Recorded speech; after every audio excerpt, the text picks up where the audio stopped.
The Italian Grand Prix stands as the fifth oldest national motor racing Grand Prix, following in the footsteps of its prestigious predecessors like the French, the US, the Spanish, and the Russian Grand Prix. In the annals of Formula One history, the 1950 Italian Grand Prix, officially known as the 21st Gran Premio d'Italia, took its place as the seventh and ultimate race of the 1950 Formula One season. Nestled to the north of Milan, Italy, and in close proximity to the charming city of Monza, the Monza circuit has become synonymous with speed, passion, and motorsport grandeur. Known as the Autodromo Nazionale di Monza in Italian, it stands as an enduring testament to Italy's love affair with racing. Since 1949, with the exception of a solitary year in 1980, this hallowed ground has played host to the prestigious Italian Grand Prix, becoming the hallowed stage for motorsport's greatest spectacles. The enduring allure of the Monza circuit lies not only in its rich history, but also in its iconic layout, which has undergone minimal alterations since its inception in 1922. Remarkably, the circuit was completed in a mere 110 days, encompassing both the road course and the famed banked oval section. Although the banked oval is no longer a part of the track, Monza's essence remains intact. Over the years, the circuit has adapted to modern racing demands with the addition of 3 chicanes, subtly slowing down the cars while preserving the essence of the track. Since 1957, this layout has defined Monza's racing spirit. Monza's storied legacy is shadowed by its dark history, particularly its association with tragedy. Legends like Jochen Rindt, Ronnie Peterson, Alberto Ascari, and Wolfgang von Trips all fell victim to the unforgiving nature of the circuit. Their sacrifices serve as a somber reminder of the perilous challenges faced by those who dare to race on this historic track. The Monza circuit has witnessed some of the most thrilling and memorable moments in Formula One history. One such instance occurred during the 1971 Grand Prix, when Peter Gethin and Ronnie Peterson engaged in a nail-biting battle, resulting in one of the closest finishes ever recorded.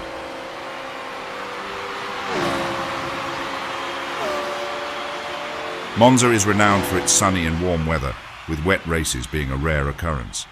However, when the heavens do open up over the circuit, it adds a captivating dimension to the races. Wet conditions at Monza result in some of the most unpredictable and captivating moments of the entire Formula One season. The combination of high-speed straights and challenging chicanes, along with the rain-slicked track, tests the driver's skill and nerve to the fullest, often producing thrilling and unpredictable outcomes.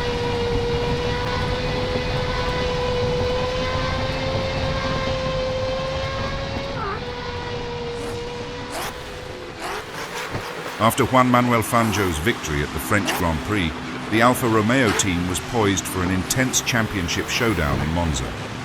Fangio had accumulated 26 points, just 2 ahead of his teammate Luigi Fagioli and 4 ahead of Giuseppe Farina, making it a 3-way battle for the championship title at their home race. Throughout the season, Fangio and Farina had shared the spotlight with victories, making the competition incredibly close between the two.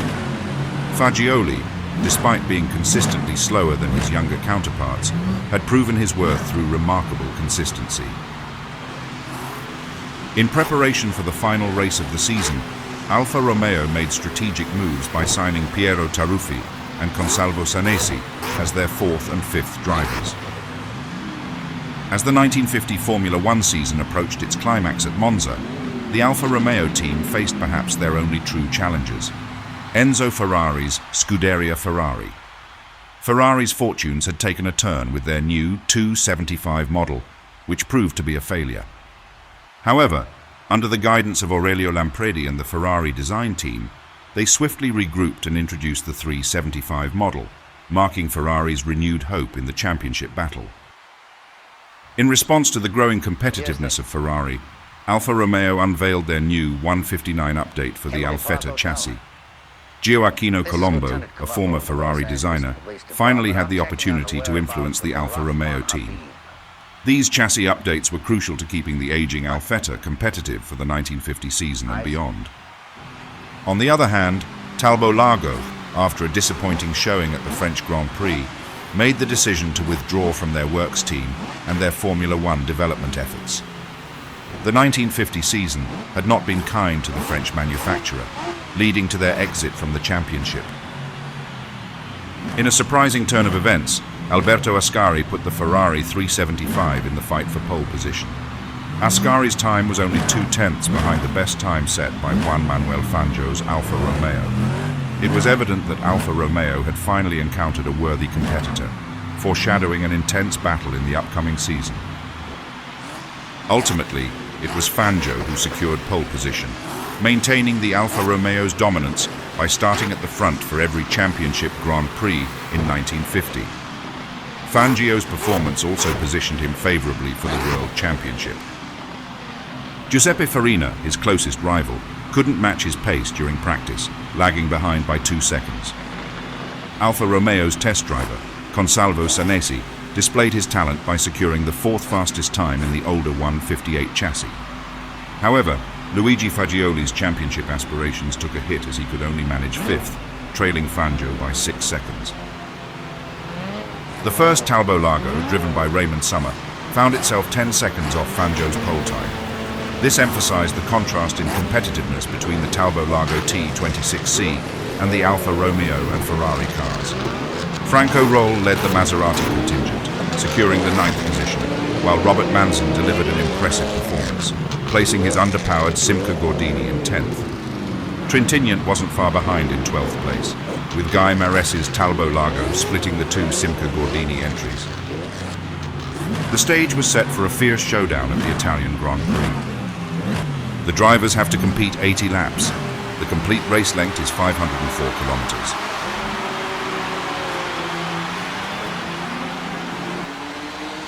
As expected, the powerful supercharged Alfa Romeo cars surged ahead at the start of the race, leaving the non-supercharged Ferraris in their wake. Giuseppe Farina made a remarkable move from 3rd on the grid to take the lead, with Juan Manuel Fangio following closely in 2nd and Consalvo Sanesi in 3rd. Alberto Ascari, driving a Ferrari, had a slower start but quickly recovered. By the end of the first lap, Ascari had overtaken both Sanesi and Fangio, showcasing his determination and skill. Unfortunately, Paul Peach, who started from the last position, faced immediate disappointment as his car suffered engine troubles, leaving him stranded on the grid. As the race unfolded, Ascari relentlessly closed in on the race leader, Farina, while Fangio and Sanesi began to fall behind.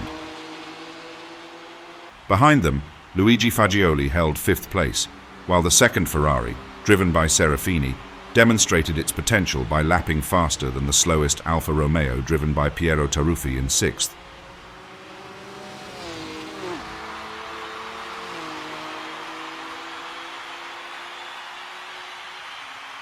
The top 7 cars remained closely packed, creating an intense battle on the circuit.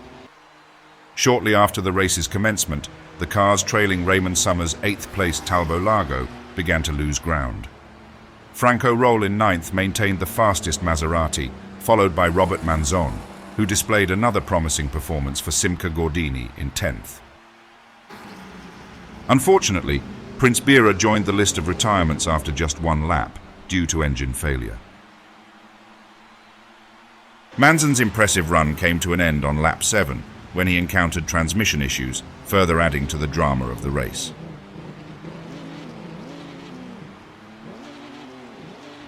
Consalvo Sanesi's promising debut for Alfa Romeo came to an unfortunate end when he retired from the race on lap 11 due to engine failure.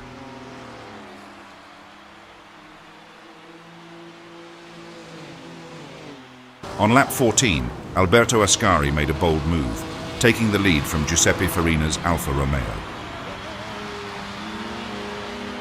However, this lead exchange was short-lived as Farina swiftly reclaimed the top spot just 2 laps later.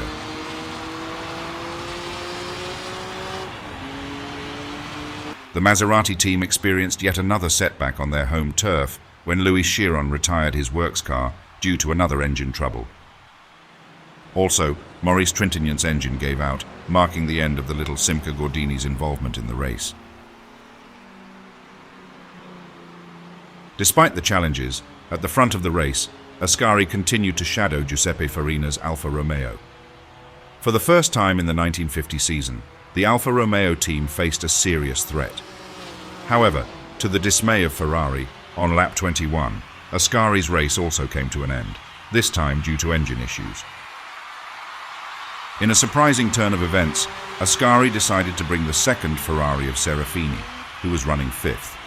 Serafini willingly relinquished his car to the team leader, allowing Ascari to rejoin the race. As he returned to the track in sixth position, the Alfa Romeo of Piero Taruffi passed him due to the pit stop sequence. Juan Manuel Fangio, in second place, was taking a cautious approach to the race, mindful of preserving his car and maintaining his championship position. He was not willing to take any risks in challenging Giuseppe Farina for the lead.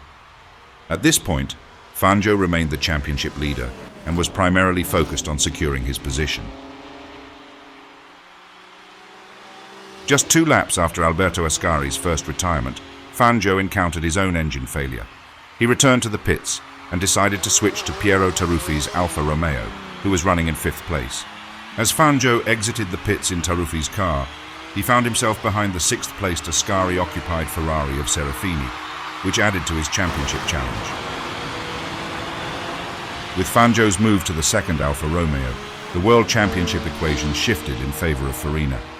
Now, Farina only needed to ensure that Fangio didn't regain second place, and he had to win the race to secure the title. Meanwhile, behind Farina, Fagioli continued in second place, holding on to a slim hope that both Farina and Fangio would encounter problems.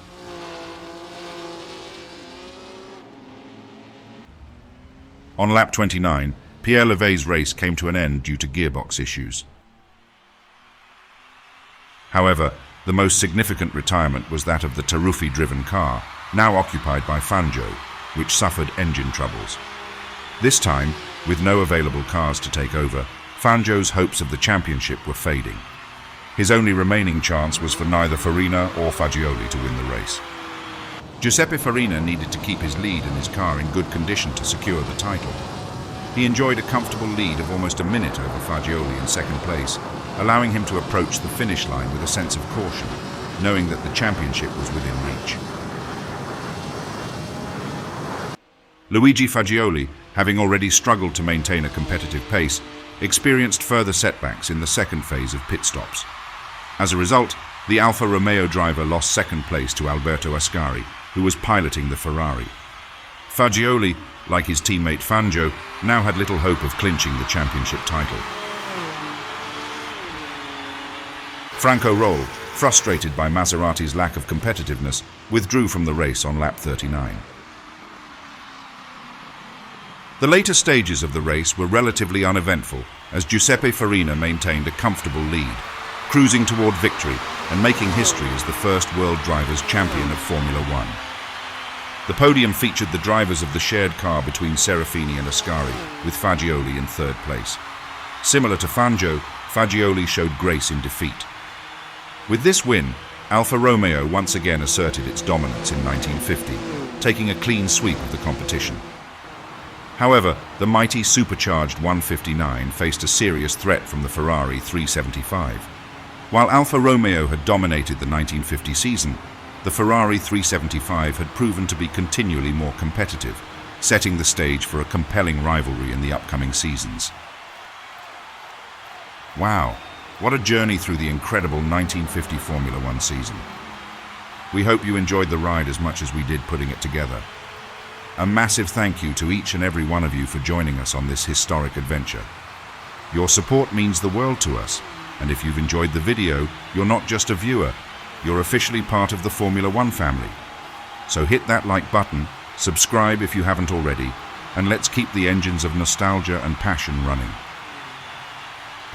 Stay tuned for more thrilling content, and remember, whether it's the roaring engines of the 1950s or the high-tech beasts of today, we're all united by the love for speed, competition, and the incredible world of Formula One. See you on the next lap, fellow racing enthusiasts. Until then, keep it fast, keep it furious, and keep it Formula One.